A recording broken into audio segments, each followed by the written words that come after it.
묵상합니다. 예수님의 좋은 일꾼 디모데전서 4장 7절입니다. 망령되고 허탄한 신화를 버리고 경건에 이르도록 너희 자신을 연단하라. 아멘. 자, 오늘 보실 하나님 말씀은 출애굽기 9장입니다. 9장 1절에서 7절까지 보겠습니다. 출애굽기 9장 1절에서 7절 보겠습니다. 찾으신 줄로 믿고 이 말씀을 교독합니다. 제가 먼저 한 절 읽겠습니다.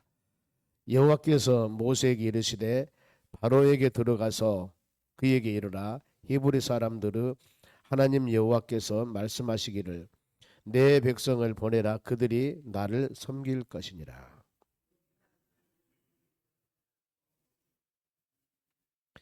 여호와의 손이 들에 있는 너희 가축 곧 말과 나귀와 낙타와 소와 양에게 더하리니 심한 돌림병이 있을 것이며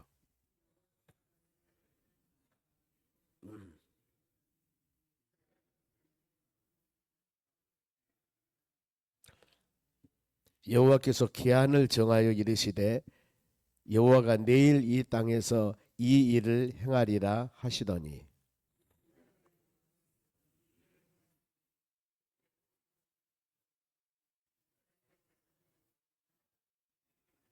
같이 읽습니다. 바로가 사람을 보내어 본즉 이스라엘 가축은 하나도 죽지 아니하였더라. 그러나 바로의 마음이 완강하여 백성을 보내지 아니하니라. 아멘. 옆 사람에게 인사합시다. 오늘도 승리합시다. 하나님 말씀은 하나도 죽지 아니하리라. 새벽에 출애굽기 말씀 우리가 묵상하면서 하나님께서는 모든 섭리는 하나님의 계획에 따라 이루어 나갑니다. 보면은 모세를 하나님께서 살리셔서 40년 왕궁에서 교육했고 40년 광야 생활에 배웠고 이제 지도자로 하나님께서는 모세를 세우기 원합니다. 모세가 지팡이 하나 들고 바로왕 앞에 갔습니다. 가서 내 백성 주라 그러니까 그래 데리고 가라. 절대 그렇게 하지 않습니다. 그래서 하나님께서는 모세에게 너는 하나님이 세운 그런 믿음의 사람, 그 전에 하나님께서 수많은 여러 가지 것을 보여줬지만은 증표를 보여줍니다. 증표. 본인에 관한 증표 믿음도 같지만은 외적으로 다른 사람의 저 사람은 하나님이 쓰는 사람 이것을 보여줍니다. 그래 그 시대 가장 강한 애굽 이집트 왕 바로 앞에 가서 내 백성 내놓으라 그럽니다. 누가 너를 보냈냐? 스스로 계신 분 하나님, 하나님의 신분을 밝히면서 그러면은 그분의 능력을 한번 보여줘라. 그랬더니 손을 바로 가슴에 넣었더니 병이 걸리고 그리고 또 다시 냈더니 또 병이 났습니다. 그리고 지팡이를 던지니까 어때요? 뱀이 되고 또 지팡이를 잡으니까 다시 뱀 꼬리를 잡으니까 지팡이가 됩니다. 이런 능력을 통해서 봐라. 바로 나병을 잊게도 하고 없게도 하고 지팡이로 뱀이 되게 하기도 하고 다시 지팡이를 만들기도 하고 전능하신 하나님을 보여줍니다. 그 지팡이 하나 들고 그러니 나는 내가 아니고 하나님이 쓰는 사람이다. 그것을 보여줍니다. 보면은. 그러면서 이제 본문 말씀은 이 9장입니다만은 10가지 재앙을 바로왕 이스라엘 백성 그 애굽 백성들에게 10가지 재앙을 내리기 시작합니다. 그러면서 이제 첫째, 주째, 셋째, 넷째 이 가축이 바로 다섯째 재앙인데 그러면 10가지 재앙이 일반적으로 어떤 내용들이냐면은 애굽 사람들이 섬기던 그 우상들을 말합니다. 우상. 그래서 먼저 오늘은 이 5가지 요약해서 그 재앙을 하나님께서 바로 왕에게 내린 그런 장면들인데 그럼 왜 한두 번 마지막 재앙이 장자 재앙인데 한두 번 재앙을 내려서 모든 것을 그냥 세상 말로 한 방에 끝내지 이렇게 여러 번 하셨을까? 그들이 섬기는 첫째 우상이었고 더 나가서 강팍한 바로 왕의 마음 하나님은 모든 것을 역사하시고 인도하신다. 그러니 앞으로 40년 광야 생활하면서 수많은 여러 가지 어려운 일이 발생될 텐데 오직 모세 오직 하나님 의지하며 믿음으로 나가야 된다. 이걸 쭉 지금 가르치고 있습니다. 그래서 7장부터 11장까지가 10가지 재앙인데 그중에 오늘 9장 읽었습니다만은 5번째입니다. 그러면은 7장에서 보면은 먼저 7장의 8절에 뒤로 한번 가서 봅니다. 8절에 다시 지팡이를 통해서 이적을 보여주라고 그럽니다. 그런데 지팡이를 바로 앞에 던지니까 뱀이 되어버려요. 뱀이 되고, 그 다음에 7장 10절에 모세와 아론이 바로에게 가서 여호와께서 명령하신 대로 행하여 아론이 바로와 그의 신 앞에서 지팡이를 던지니 뱀이 된지라. 지팡이를 던졌으니 뱀이 되었습니다. 그런데 바로가 가만히 있겠습니까? 거기에 11절 말씀 보면은 바로도 현인과 마술사를 부르며 그랬습니다. 요술사, 이 사람들도 자기 지팡이를 던짐에 뱀이 됩니다. 그런데 여기서 모세가 던져서 지팡이를 던져서 만든 뱀이 요술사들의 이 지팡이를 던져서 만든 뱀을 삼켜버립니다. 그게 바로 이 12절입니다. 각각 지팡이를 던짐에 뱀이 되었으나 아론의 지팡이가 그들의 지팡이를 삼키니라. 하나님이 여기서는 하나님의 권능을 나타내는 것입니다. 하나님의 승리, 모든 영적인 전쟁에서는. 그런데 여기서 13절 그러나 바로의 마음이 완악하여 그들의 말을 듣지 아니하니 여호와의 말씀과 같더라. 하나님께서는 바로의 마음을 강팍하도록 했습니다. 그래서 여러분, 믿음 생활에 나간 하나님의 자녀들이 왜 저 사람의 마음이 저렇게 강팍할까? 왜 저 사람의 마음이 그럴까? 이것도 내 마음대로 되는 게 아니에요. 우리가 이런 말씀을 묵상하면서 생각할 것이, 그렇구나, 내 마음이 강팍하고 내 마음이 왜 저 사람이 저렇지? 이럴 때는 많이 기도하셔야 됩니다. 왜요? 여기 보면은 사람의 마음을 완악하게 하고 사람을 온유하게 하는 것은 하나님의 능력입니다. 보면은 그 어마어마한 바로왕의 마음을 강팍하게 그름, 성경에서 하나님께서 만드셨다고 그랬습니다. 말씀대로. 그러니 기사와 이적을 보면은 야, 이거 안 되겠다고 손 들고도 조금 있으면은 마음이 또 강팍해집니다. 이게 하나님의 역사거든요. 보면은요. 그럼을 통해서 계속 여러 가지 이런 하나님께서 재앙을 통해서 이와 같이 하나님은 모든 너희들이 섬기고 있는 모든 것들 하나님이 다 바로 지도하고 인도하고 하나님의 손 안에 있다. 여기서 그러면서 이제 7장 14절부터 온 세상에 이 피재앙이 내리기 시작합니다. 보면은요. 나일강에 물을 떠서 바로 부순이 온 지역에 피가 되어버렸는데 왜 피재앙을 내렸을까? 이것은 그 애굽 사람들이 이 홍수를 권장하고 물을 많이 내리게 하고 적게 내려 홍수를 오게 하고 이것을 섬기는 것이 신이라고 그들은 믿고 있는 홍수 수호신입니다. 그런데 이 부분들뿐만 아니라 이 물이 홍수가 나고 피가 되고 온 물을 주장하고 이 부분들은 다 하나님의 역사라는 것을 그들에게 보여준 것입니다. 보면은. 그리고 요술사들도 또 물이 피가 되도록 변하게 하도록 하거든요. 그런데 그들의 말대로 또 물이 피가 되는 거예요. 두 번째, 그리고 이제 세 번째 개구리 재앙인데 이 개구리는 타산을 상징합니다. 그들이 섬기는 타산, 많은 것을 개구리를 섬기면서 타산. 지난번 우리가 이 네팔을 갔을 때 3만 몇천 신이라고 하나요. 쭉 보면은 옛날 그 고가 집에 처마 밑에 못을 많이 주렁주렁 막 그런 이 만들어 놨는데 나무에다가 이제 조각을 해서 만들어 놨는데 그 모든 것들이 하나하나가 그들이 섬기는 신이라는 거 보면은. 그러니까 여기 애굽에서도 보면은 이를 섬기는 거 보면 개구리, 타산 많이 난다. 특히 거기 가니까 원숭이들 그렇게 많이 섬기더라고 보니까. 그런데 8장에 보니까 그들의 지금 요술사들도 8장 7절 요술사가 자기 요술대로 그와 같이 행하며 개구리가 애굽 온 땅에 올라오며 그들도 그렇습니다.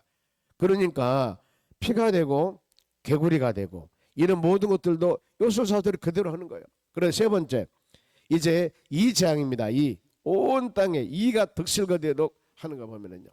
그런데 18절 8장 18절 말씀은 요술사들도 자기 요술로 그와 같이 행하여 이를 생기게 하려 하였으나 못하였고 이가 사람과 가축에 생긴지라. 이게 안 되는 거예요. 세 번째부터는. 여기서 나타나는 것이 바로 그들의 능력의 제한, 하나님의 전능성, 하나님의 능력, 이걸 나타내는 겁니다. 한 번, 두 번은 요술사도 행하는 것들을 통해서 요술사도 이렇게 행하는구나. 그런데 이번 세 번째는 안 되는 거거든요. 하나님의 능력은 전능한데 너희들의 능력은 바로 제한이 있다. 이걸 지금 그들에게 보여주고 그런데 또 바로의 마음이 강팍합니다. 근데 8장 19절에 요술사가 바로에게 말하되 이는 하나님의 권능이라. 바로왕도 그럽니다. 이것이 이제부터는 하나님이 행하는 것이다. 그 요술사도는 못하거든요. 2가지 이상을 했지만 이제부터는 못하거든요. 그래서 하나님께서는 하나님의 전능성, 모세를 통해 하나님의 역사하심, 이것을 지금 가르치는데, 그 다음에 파리재앙, 온 지역의 파리가 득실거려 버린 거 보면은요, 이 재앙을 내리게 하고, 오늘 보면 5째 이제 가축의 재앙인데 전염병입니다. 9장 1절 보면은 여호와께서 모세에게 이르시되 바로에게 들어가서 그에게 이르라. 히브리 사람 하나님 여호와께서 말씀하시기를 내 백성을 보내라. 그들이 나를 섬길 것이다. 자, 하나님께서 출애굽한 제1목적이 그겁니다. 하나님을 섬기게끔, 하나님을 예배하게끔. 이게 제1목적이에요. 그래서 우리 믿음의 사람들도 우리의 제1목적은 뭐냐면은 예배드린 것입니다. 신앙의 제1순위가 예배예요. 예배. 이걸 잊어버리면 안 됩니다. 출애굽한 목적을 바로왕 앞에서 그럽니다. 내가 왜 이 백성을 인도하려고 그런 줄 아느냐. 지금 종생활하면서 애굽 지금 생활하면서는 하나님을 섬기지 못하거든요. 그래서 이제 내가 하나님의 자녀들은 하나님을 섬기게 하겠노라. 그리고 너희들은 반드시 가는 곳마다 어느 곳에서나 하나님을 섬겨라. 이게 이들의 필수 조건입니다. 만일에 이 하나님을 섬기는 것에 소리하면은 하나님을 절대적으로 싫어하겠죠. 보면은 때문에 구약의 모든 역사들을 보면은 하나님이 가장 큰 재앙을 내리고 힘들고 어려웠을 때는 어느 때냐면은 우상을 섬길 때입니다. 우상을 가차 없습니다. 우상을 섬기면은. 왜요? 하나님 제일 오늘날 우리도 마찬가지거든요. 우리는 오직 예수 성령 충만함으로 우리 모든 신앙은 제1순위가 되어져야 됩니다. 고린도 10장 31절에도 먹든지 마시든지 무엇을 하든지 하나님 영광을 위해서라. 로마 14장 7절 8절에도 그렇습니다. 내가 살아도 주를 위해 살고 죽어도 주를 위해 죽고 내가 사나 죽으나 오직 주를 위한 것이다. 이게 확실한 고백이에요. 바울 사도의 전체적인 신앙이 그렇습니다. 여러분 이 신앙이 우리도 본받을 신앙입니다. 그렇게 살아가야 됩니다. 모든 제1순위가 예배가 되어져야 됩니다. 왜냐하면 예배를 드림을 통하여 우리는 말씀을 듣습니다. 말씀을 듣고 여러분의 신앙이 성장되어 나가면 왜요? 로마 10장 17절에 믿음은 들으면서 난다고 그랬습니다. 우리 성장은 여러분 교회 등록해서 몇 년 됐다고 성장하는 게 아닙니다. 오래 신앙생활 했네요. 이게 중요한 게 아니에요. 얼마나 예배 참석을 잘 하는가, 얼마나 하나님 말씀을 잘 듣는가, 이게 여러분 신앙의 척도가 되어져야 하는 것입니다. 그걸 지금 말씀하고 있습니다. 보면 나를 섬길 것이다. 너희가 만일 보내기를 거절하고 억지로 잡아두면은 3절 여호와 손이 들에 있는 너희 가축과, 가축입니다. 말, 나귀, 당나귀지요, 낙타, 소, 양에게 더하려니 심한 돌림병이 있을 것이다. 만일에 너희들이 내 백성을 보내지 않아야 한다면은 가축의 온 세상 가축의 전염병 오게 할 것이다. 이 부분들입니다. 그래서 우리가 코로나19 때문에 많은 어려움이 있었죠. 여기는 그때마다 제가 말씀을 합니다. 역사적으로 조명을 해봐야 된다. 왜요? 성경의 모든 부분 전염병이 엄청나게 많은 시기가 있습니다. 근데 이것을 주장하신 분은 성경에는 하나님이라고 그랬어요. 하나님이라고. 그렇기 때문에 아 그렇구나. 세계 역사가 아무리 사람들이 물질문명에 발달되고 사람들이 들었다 놨다 할지라도 하나님이 조금만 변동시키거나 조금만 하나님이 한숨을 쉬면 다 끝나는 겁니다. 여러분 가끔 그런 보죠. 들이나 산에 나가다 보면 전염병이 많이 들어있는 데 있습니다. 제가 어디 가다 보니까 대밭이 다 죽어요. 대밭이. 그러니까 그런 어떤 잘못된 바이러스나 전염병이 오면은 이 세상에 여러분 세상의 모든 것 아무리 아름다운 숲이고 아무리 아름다운 요즘에 소나무가 많이 죽지 않습니까? 아무리 아름다운 거 하더라도 우리가 손 하나 까딱 안 해도 여러 가지 기후나 환경 변화 때문에 자연적으로 없어져 버려요. 이 세상 것들이 여러분 모든 것은 하나님께서 그들이 살게끔 공기와 햇볕을 주셔야만이 만물이 살아가는데 배거나 농약을 안 해도 하나님의 손길에 의해서 모든 것들은 완전하게 초토화시켜 버릴 수가 있는 것이거든요. 우리는 전쟁이나 뭐 원자탄이나 이것을 무서워하죠. 물론 안 좋습니다. 그러나 하나님의 섭리는 전체 모든 세상을 주관하고 관리하시는 것입니다. 그러니 철저하게 우리가 이런 사항들을 알면은 하나님의 권위에 순종하면서 하나님의 뜻에 순종하면서 믿음으로 나가는 하나님의 자녀들이 되어져야 하는 것입니다. 돌림병으로 그러면서 4절 여호와가 이스라엘의 가축과 애굽의 가축은 구별하여 믿는 사람은 구별합니다. 이스라엘 자손에 속한 것은 하나도 죽지 아니하리라 하셨다 하라 하시고 하나님의 자녀들은 돌보고, 지금 가축이 돌림병으로 다 죽는 것은 누구예요? 애굽 사람들 것입니다. 이것을 통해서 구별하는 겁니다. 구별이 뭐예요? 구별, 즉 하나님의 백성들은 하나님이 돌본다, 하나님이 인도한다. 우리는 예수 그리스도 안에서 하나님의 자녀들입니다. 우리 언젠가는 주님의 심판주로 오실 것이고, 우리가 죽고 나면 우리가 가는 고향은 지옥이 아닙니다. 천국이에요. 천국. 예비된 하나님의 나라. 구별된 것이고, 그래서 우리는 이 시간에도 새벽에 나와서 예배를 드리고, 주일날은 거룩하게 지켜서 예배를 드리고, 이 모든 것들이 우리가 구별된 삶입니다. 하나님이 우리를 믿음의 자녀로 구별해 주셨으면은, 구별된 하나님의 자녀들은 구별된 사람답게 살아가야 됩니다. 즉 무늬만 되어서는 안 된다는 겁니다. 즉 학교 다니면서 1, 2, 3학년 있으면은 명찰 색깔이 달라요. 그러면은 보면 압니다. 저 사람이 아무리 연약하고, 저 사람이 아무리 작아도, 아무리 등치가 커도 너는 1학년, 아무리 등치가 작아도 너는 3학년. 명찰 보면 안다니까요. 우리는 믿음의 사람들은 반드시 사람 삶 가운데 명찰만 찰 것들이 아니라 내적으로 하나님의 자녀들로서 어디를 가면 우리는 하나님의 자녀들입니다. 구별된 믿음의 삶을 살아갔을 때 하나님이 기쁘게 여길 줄로 믿습니다.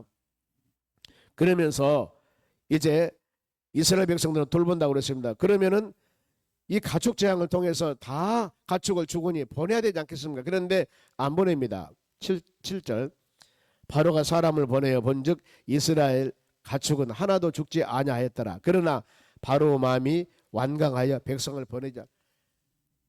하나님의 자녀들의 이 짐승은 죽지 않고 있는데 자기들 짐승은 죽거든요. 이걸 보고 하나님의 역사를 지금 알고 있습니다. 믿음으로 알아요. 우리 신앙생활 하는 사람도 동일하거든요. 내적으로 아릅니다. 하나님의 존재하심, 하나님의 계심을 아는데, 알고는 있는데 행함이 안 되는 거예요. 행함이 안 되는 겁니다. 여기 보면은 알죠. 그러면 보내야 되지 않겠습니까? 보내는데 또 한참을 생각해 보니까 저 어마어마한 바로 우리가 노동자로 쓰고 있는 저 사람들, 성곽을 지어야 됩니다. 집을 지어야 됩니다. 수많은 노동 착취해서 그 많은 엄청난 장정 60만 명 되는 그 사람들을 귀하게 노동자로 쓰고 있는데 돈 한 푼 안 주고, 저 사람들이 가버리면은 누가 그 많은 어려운 일들 하냐 그 말입니다. 우리나라도 동일하다고 그랬죠. 외국인을 전부 추방시켜버리면은요, 우리나라 경제 바로 수dob됩니다. 시골이 아무것도 못합니다. 농사 지을 수도 없어요. 좀 이런 시기가 되어버린 거예요. 하나님께서 바로 왕의 마음을 강팍했습니다. 왜 그랬을까요? 강팍해야만이 하나님이 계속적으로 재앙을 통해서 하나님의 살아계신 하나님의 능력을 보여주거든요. 그래서 오늘 8절 하나 더 보겠습니다. 8절, 여호와께서 모세와 아론에게 이르시되 너희는 화덕에 제 두 움큼을 가지고 모세가 바로 목전에서 향하여 하늘 향하여 날리라. 화덕에서 제 두 움큼을 날리라 그랬으면 이것이 악성 종기 재앙입니다. 9절, 그 재가 애굽 온 땅에 특길이 되어 애굽 온 땅의 사람과 짐승에게 붙어서 악성 종기가 생기리라. 온 세상에.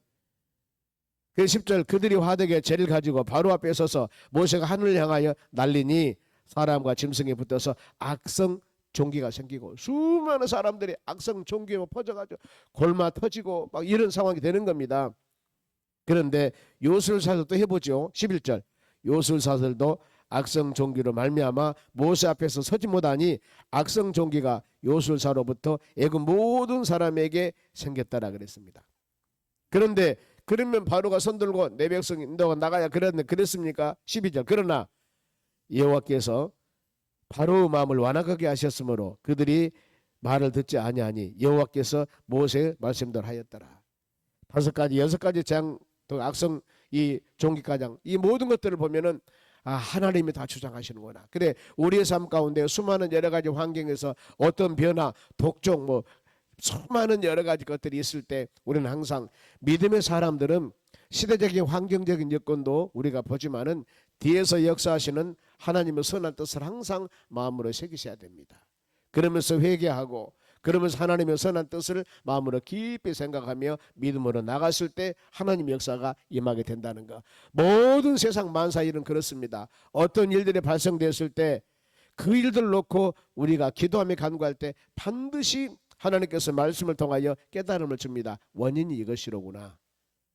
그러면 여러분의 우리의 삶도 마찬가지거든. 어느 날 갑자기 어떤 일들이 우리가 예측하지 않은 일들이 우리가 발생됩니다. 이랬을 때 하나님 왜 그랬습니까? 이러기보다도 왜 그런 일이 발생되었을까? 두 가지 원인. 하나는 나를 더 좋은 사람으로 연단하기 위해서 훈련시킨 것. 또 한 가지는 잘못한 것 회개하기 위해서. 물론 사단마귀 역사도 있습니다. 그러면은 내가 잘못한 것 있다면 철저하게 회개하고 돌아와야만이 그 문제가 해결받습니다. 하나님의 연단이라고 한다면은 좌로나로 흔들리지 아니하고 하나님 꼭 붙잡고 그 모든 과정들을 인내하면서 이겨 나가야 된다는 것입니다. 그리하였을 때 우리 신앙은 이겨 나갈 수 있고, 혹시라도 사단 마귀란 놈들이 여러 가지 역사 가운데 힘들게 할 때는 우리는 나사렛 예수 그리스도 이름으로 담대하게 이겨 나가는 신앙을 가져야 한다는 것입니다. 어떤 일들이나 좋은 일들이 있을 때마다 우리 삶 가운데 수많은 우리가 계획한 일 가운데 여러 가지 일들이 발생합니다. 우리가 앞으로 청벽을 놓고 기도하는데 우리 믿음의 자녀들 참 조심해야 할 부분들입니다. 조그마한 말 한마디가 퍼져가지고 얼마나 많은 사람들에게 어려움을 주는지는 모릅니다. 말 조심해야 되고요. 함부로 얘기해서는 안 되고요. 저도 가능하면은 얼마 전에 제가 제 교회 부교육자한테 그런 얘기를 했습니다. 회의하면서 혹시라도 내가 언어 행동할 때 나는 잘한다고 하지만은 우리 교육자들이 봤을 때 목사님 왜 그러지? 이런 일 있으면 바로 나한테 얘기를 해 주십시오. 자, 그런 얘기를 했다니까요. 우리가 올바른 길을 간다고 가지만은, 나는 올바른 길을 가지만은 다른 사람이 봤을 때 바른 길이 아닐 때 본인은 모르거든요. 그걸요. 반드시 여러분, 왜냐하면 우리는 큰일 놓고 있습니다. 이럴 때마다 사단 마귀들이 얼마나 틈타는 줄 몰라요. 내가 조그마한 하나하나 모든 상황 가운데서 이것이 막 소문이, 여러분 알지 않습니까? 우리는 조용히 아무것도 모르는데요, 외부에서는 지금 얼마나 송영소망교를 놓고 보고 있는지 아마 여러분들은, 우리는 몰라요. 대한민국이 잠잠하는데 저 북한이 쳐들어온다고 이 한국에서 외국으로 가기도 하고, 외국 사람 미국에서 곧 쳐들어오니까 대한민국 큰일 났다. 우리 조용히 살고 있지 않습니까? 똑같습니다, 여러분. 그래 우리가 교회에서 어떤 일이 있을 때마다 큰일 놓고는 반드시 기도에는 막을 수가 없습니다. 하나님 철저하게 기도해서 어떤 조그마한 눈마라도 없게끔 그야말로 하나님의 영광 돌리는 귀한 일들이 있을 수 있도록 제가 간절한 마음으로, 그래서 우리가 작전 기도를 하셔야 됩니다. 간절한 마음으로. 그래야만이 하나님께서 모든 것을 선하게 아름답게 이루어주는 것들입니다. 아무것도 아닌 것 같은데 내 하나 행하는 행동과 모든 것들이 어마어마하게 커져버리거든요. 나는 그런 거 아니었는데, 그런 거 왜 사단의 역사는 그렇습니다. 때문에 우리는 여러분 기도하고, 종기나 이 10가지 재앙이 엄청나지 않습니까? 이런 부분들 때문에 우리는 항상 하나님 말씀에 순종하며 믿음으로 나갈 때 하나님의 선한 뜻 가운데 하나님을 영화롭게 하는 놀라운 역사가 우리의 삶 가운데 이루어질 줄로 믿습니다. 기도하겠습니다. 하나님 감사드립니다. 우리가 주어진 하나하나 모든 삶 가운데 하나님의 은혜가 있기를 원합니다. 이 하루도 주의 권능 가운데 믿음으로 승리하도록 은혜를 내려 주시옵소서. 우리 믿음의 자녀들이 항상 하나님 의지하고 이 어려운 시기를 믿음으로 지금까지 승리하게 하신 하나님 감사드립니다. 이 하루도 우리 직장, 가정사업장 일터에서 열심히 수많은 사람들과 대화하면서 만나면서 바로 행해 나갈 텐데, 하나하나 모든 일정 가운데 하나님이 역사하사 우리 주님 은혜로 축복된 하루가 될 수 있도록 인도하여 주시옵소서. 특별히 하나님의 교회 귀한 여러 가지 일들 놓고 기도합니다. 우리 묵묵히 하나님 전적으로 의지하고 주의 뜻에 순종하면서 우리 하나님 영광 돌리는 귀한 일들이 될 수 있도록 은혜 내려 주시옵소서. 감사하며 예수님의 이름으로 기도하옵나이다. 아멘. 주기도문으로 마치겠습니다.